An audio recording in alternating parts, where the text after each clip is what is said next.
Olá, meu querido aluno, minha querida aluna. Eu sou o professor Paulo, professor do canal Professor P, professor de Química. Nós iremos falar hoje de um tópico da radioatividade chamado de período de semidesintegração ou meia-vida. Mas o que significa esse período de semidesintegração ou meia-vida? É o tempo que o material leva, que uma determinada amostra leva para se reduzir à metade. Então nós temos um exemplo aqui, um determinado material radioativo que tem uma amostra inicial de 80 gramas. Ao passar 10 horas, a sua massa se reduz à metade. Então nós temos aí a massa desse material sendo reduzida a 50% da sua massa anterior. Ao passar mais de 10 horas, essa sua massa se reduziu à metade mais uma vez. Então, isso é o período de semidesintegração, ou a meia-vida. É o tempo que o material leva para se reduzir em 50% da sua massa anterior. Nós temos um diagrama aqui genérico explicando aí a meia-vida de um material. Partindo sempre de uma amostra, a cada período de semidesintegração, a sua massa vai se reduzindo à metade. Tranquilo? É um tema muito simples, muito fácil de ser entendido, por isso eu já trouxe para você aqui um exercício para exercitarmos aí o nosso conteúdo aí que está sendo aplicado.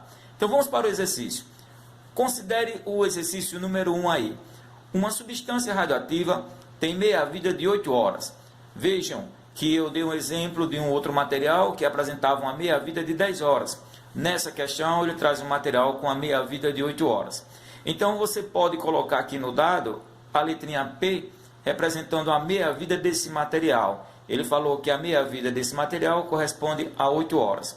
Partindo de 100 gramas do material radioativo, que massa da substância radioativa restará após 32 horas? 32 horas é o tempo que ele deu para que você determine a massa que restará desse material radioativo. Professor, como responder essa questão? Você vai partir da massa inicial, partindo de 100 gramas dessa massa inicial e considerando a meia-vida até chegar a um tempo de 32 horas. Nós já sabemos que a cada meia-vida o material se reduz em 50%. Então, considerando a primeira meia-vida, já que a meia-vida é 8 horas, essa massa vai passar de 100 gramas para 50 gramas. Nós iremos determinar a massa que restará no tempo proposto pela questão. Então, já fizemos o uso da primeira meia-vida, reduzindo a massa pela metade. Vamos para outra meia-vida. A outra meia-vida de 8 horas reduz essa amostra de 50 gramas para 25 gramas. Até aqui no momento, você pode observar que foram passadas duas meia-vidas, ou seja, um tempo de 16 horas. Nós iremos determinar a massa que restará no tempo de 32 horas. Pois bem, aluno, quantas horas faltam para nós determinarmos essa massa? Até aqui foram passadas duas meia-vidas, 16 horas, então faltam mais 16 horas. Você vai resolver a questão considerando sempre esse tempo de meia-vida. Ao passar mais uma meia-vida, essa massa vai se reduzir à metade. Então, 25 gramas se reduz a 12,5 gramas. Vamos para outra meia-vida, já que nós temos até agora apenas 24 horas e ele pede no tempo de 32 horas. Reduzindo a massa, considerando mais outra meia-vida de 8 horas, nós teremos essa massa reduzida a 6,25 gramas. Então, observe, 50% da massa anterior foi reduzida. Então, a resposta dessa questão, onde ele pede que massa restará da substância após o tempo de 32 horas, corresponderá a 6, a resposta dessa nossa questão corresponderá a 6,25 gramas. Tranquilo? De boa? Vamos para outra questãozinha aí que fala de meia-vida. A questãozinha aí número 2. A meia-vida do isótopo radioativo de sódio 23 é de 1 minuto. Em quantos minutos 12 gramas desse isótopo se reduzem a 3 gramas? Então, um modelo de questão semelhante à questão anterior. Nós iremos partir da massa inicial proposta pela questão. ele pede que você considere a massa inicial. Veja o que a questão nos pede. Ó, em quantos minutos? Aqui ele está pedindo o tempo que essa massa vai se reduzir a 3 gramas. Então, vamos fazer o uso do tópico trabalhado agora na nossa aula, que é o período de semidesintegração ou meia-vida. Quando passar uma meia-vida, essa massa inicial se reduz à metade, então 12 gramas se reduzindo a 6 gramas. Ele quer o tempo que essa amostra leva para se reduzir a 3 gramas. Então, vamos considerar mais uma outra meia-vida aqui. Ao passar outra meia-vida, nós iremos reduzir essa massa a 50% da anterior. Então, chegamos à massa desejada na questão. Só que ele pede o tempo, quantos minutos? Observe que ele entregou lá no dado da questão a meia-vida desse radioisótopo. A meia-vida é esse tempo que cada massa anterior leva para se reduzir à metade. Então, a meia-vida, partindo da massa de 12 gramas, se reduzindo a 6. Depois, mais outra meia-vida correspondente a 1 minuto, dado na questão, se reduziu a 3 gramas. Então, qual o tempo que foi considerado para que essa massa passasse de 12 gramas para 3 gramas?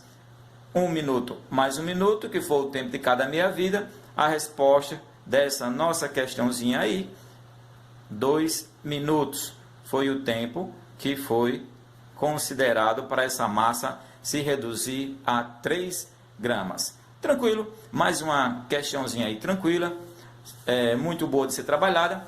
Vamos fixar mais um pouco, trabalhando mais outra questãozinha aí que fala desse tema meia-vida ou período de semidesintegração. Questão número 3. A meia-vida do isótopo de sódio 24 é de 15 horas. Se a quantidade inicial for 4 gramas, depois de 75 horas, qual será a sua massa? Pois bem, observe que a questão, mais uma vez, traz a meia-vida. Nesse caso, a meia-vida você representa por P, a meia-vida aí, nesse caso, 15 horas. Ele pede para você partir de uma massa inicial, 4 gramas. Nós já sabemos que iremos fazer o uso do mecanismo de uma filazinha de desintegração. Nós chamamos essa filazinha de fila de desintegração, reduzindo o material sempre à metade. Então, vamos para a questão número 3, partindo dessa massa inicial, reduzindo ela a 50% da sua massa anterior, ok? Então, ao passar uma meia-vida, essa massa se reduz a 2 gramas. Mas qual é o tempo que ele pede para você determinar a massa que irá restar? Então, a massa que irá restar, em que tempo? Em 75 horas. Então, nós tivemos aqui a passagem de uma meia-vida, ou seja, de 15 horas. Acredito que você já vai deduzir que 75 horas corresponde a quantas meia-vida, já que cada meia-vida são 15 horas. Ora, 75, já que cada meia-vida são 15 horas, nós teremos uma meia-vida 15, mais outra meia-vida 15, 30, mais outra meia-vida 15 horas, 45, mais outra meia-vida 60, mais outra meia-vida 75. Então, nós teremos 5 meias-vidas aqui. Então, vamos fazer a resolução dessa questão usando a fila de desintegração, considerando 5 meias-vidas. Então, já fizemos uma de 4 gramas para 2 gramas, a primeira meia-vida. A segunda meia-vida, mais 15 horas. Essa massa irá se reduzir à metade, vai passar de 1 grama, de 2 gramas, aliás, para 1 grama. Vamos considerar mais outra meia-vida, 15 horas. A massa vai se reduzir a 0,5 gramas. Vamos considerar mais outra meia-vida, lembrando que a massa vai sempre se reduzindo em 50%. Até aqui nós temos 15 horas da primeira meia-vida, mais 15 da segunda, mais 15 da terceira, mais 15 da quarta, dá 60 horas. Ele quer no tempo de 75 horas. Então, falta mais uma meia-vida. Você pode continuar a resolução aqui embaixo, fazendo com que a massa se reduza a 50%, já que passou mais outra meia-vida, mais outro período de semidesintegração. Então, 0,25 dividido por 2, que é a metade, então sobra 0,125 gramas do material aí restante. Então, nossa resposta para essa questão, 0,125 gramas. Então, mais uma questãozinha aí trabalhada, sem muita dificuldade, quando você usa esse mecanismozinho de desintegração, considerando a meia-vida do material aí solicitado. Questãozinha número 4. A questão número 4 traz o seguinte texto. Um elemento radioativo tem um isótopo cuja meia-vida é de 250 anos. Poxa, olha o tempo de meia-vida desse material aí, 250 anos. Mas aí nós temos materiais que a meia-vida corresponde a milhões de anos. Nós temos materiais onde sua meia-vida corresponde a milésimos de segundos. Então depende muito do tipo do material, ele tem a sua meia-vida específica, a sua meia-vida própria. Vamos para a questão. Um elemento radioativo tem um isótopo cuja meia-vida é de 250 anos. Que percentagem da amostra inicial deste isótopo existirá depois de 1000 anos? Então, aqui é a meia-vida e o tempo que ele entregou na questão correspondente a 1000 anos. Então, vamos determinar que porcentagem do material inicial restará quando passar o tempo de 1000 anos. Observe, pessoal, que nessa questão ele não entregou nenhuma massa. O que ele fala é em porcentagem. Então, ele pede a porcentagem que restará. Então, vai existir depois de 1000 anos, que porcentagem da sua massa inicial? Ora, se o indivíduo tem a sua massa inicial correspondente ao todo, nós podemos dizer que nós iremos partir de uma porcentagem de 100%. Tranquilo? Vamos agora determinar quantos por cento irá restar desse material ao passar 1000 anos. Observe que a meia-vida corresponde a 250 anos. Então, nós iremos ter quantas meia-vida? Se o tempo é de 1000 anos, cada meia-vida 250 anos, óbvio que você vai conseguir entender que 1000 anos corresponde a 4 meias-vidas, já que 4 vezes 250 vai dar 1000, ok? Se você quiser usar a fila de desintegração, vai trabalhando aí direitinho, sem muita pressa e resolvendo o problema. Então, vamos partir de 100% para ver que percentagem vai restar da amostra inicial. Então, sempre partindo de 100% para você determinar a porcentagem que irá restar no final. Passa uma meia-vida, essa porcentagem passa de 100, aliás, para 50%. Passando mais outra meia-vida, mais 250 anos, essa porcentagem vai passar para 25%. Até aqui, 250 anos dessa primeira meia-vida, com 250 anos da segunda meia-vida, nós temos 500 anos decorridos aí. Vamos chegar ao tempo sugerido na questão, que são 1000 anos. Então, ao passar mais outra meia-vida, 250 anos, vamos responder aqui embaixo, você pode continuar na outra linha, tá? Então, 25%, quando passa mais uma meia-vida, essa massa vai se reduzir, ou essa porcentagem, aliás, vai se reduzir a metade. Então, 25% dividido por 2, 12,5. Observe que nós já temos 1, 2, 3 meia-vida. Até aqui nós temos 750 anos decorridos apenas. Vamos para outra meia-vida para completar 1000 anos, que é o que sugere a questão aí do nosso exercício. Então, essa porcentagem vai se reduzir a metade, 12,5% vai se reduzir a 6,25%. Então, resposta para essa nossa questãozinha aí, a massa ou a percentagem que irá restar depois desse tempo decorrido de 1000 anos vai ser 6,25%.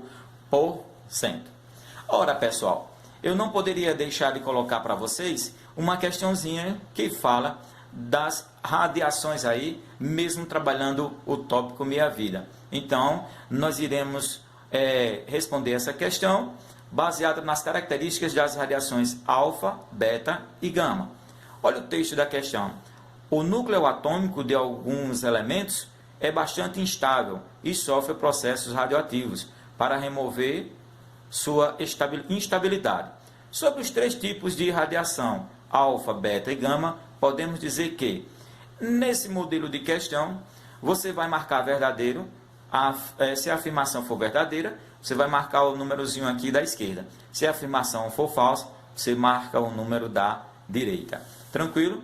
Vamos para a questão. A afirmação diz o seguinte: ao emitir radiação alfa, um núcleo tem seu número de massa aumentado. Ora, nós sabemos que a radiação alfa tem massa 4 e número atômico 2. Se um elemento, por exemplo, vamos tomar como exemplo um elemento X qualquer, se ele apresentar massa 60 e número atômico 30, se ele perder alfa, essa massa obviamente diminui, porque ele está perdendo partícula. Então, essa massa vai passar de 60 para 56.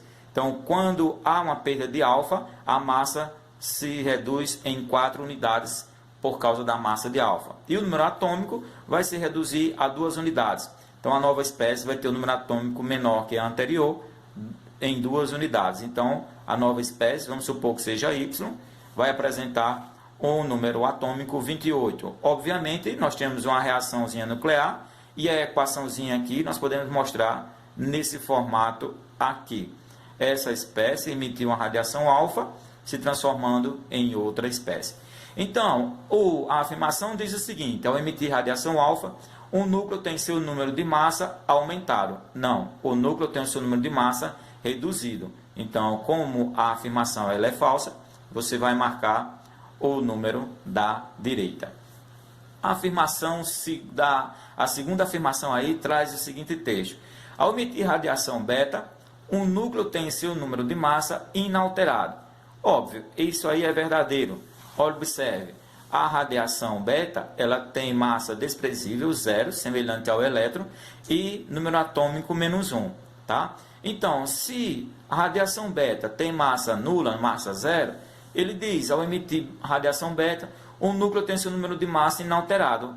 Lógico, já que a massa dele é neutra, ele perdendo beta, a massa não vai ser alterada. Então, verdadeiro essa afirmação aí.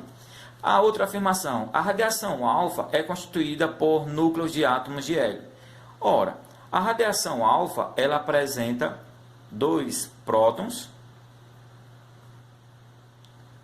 e ela apresenta 2 nêutrons. Essa radiação alfa apresenta as mesmas partículas que o núcleo do átomo de hélio. O átomo de hélio também apresenta 2 prótons e apresenta 2 nêutrons. Então, a radiação alfa é constituída por núcleos de átomos de hélio. Verdadeiro essa afirmação. A outra afirmação: ao emitir radiação gama, um núcleo não sofre alteração em sua massa. Óbvio, a radiação gama não é partícula, portanto, não tem massa, nem carga. Então, ao emitir radiação gama, o núcleo não sofre alteração na sua massa, pois a massa de gama é 0. Então, verdadeira é essa a afirmação aqui. A outra afirmação: ao emitir radiação beta, um núcleo tem o seu número atômico aumentado em 1 unidade. Nós vimos aí que no caso de beta, quando um determinado elemento X, vou colocar o mesmo exemplo, o elemento X tem massa 60 e número atômico 30. Quando ele emite beta, a nova espécie não vai sofrer alteração na sua massa, pois a massa de beta é 0. Vai sofrer apenas alteração no seu número atômico, aumentando em 1 unidade. Porque no caso de beta, o número atômico aumenta em unidade. O número atômico aumenta em unidade porque o átomo anterior, antes de emitir beta, ele tinha 30 prótons. Quando emite beta, é porque um dos nêutrons presentes aqui, que não contamos como próton, libera um próton para o núcleo e libera a radiação beta. Como libera um próton, o número atômico aumenta em 1 unidade. Cada vez que há liberação de beta, o número atômico da espécie aumenta, formando uma nova espécie. É o que diz a afirmação: ao emitir radiação beta, um núcleo tem seu número atômico aumentado em uma unidade. Verdadeira é essa afirmaçãozinha aí. Ok, pessoal? Feita a nossa aula. Espero que tenham gostado. Manda um joinha aí. Se inscrevam no canal. Bom, pessoal, feita a nossa aula. Espero que você tenha gostado e que tenha entendido nosso tema de hoje. Bons estudos e até a nossa próxima aula.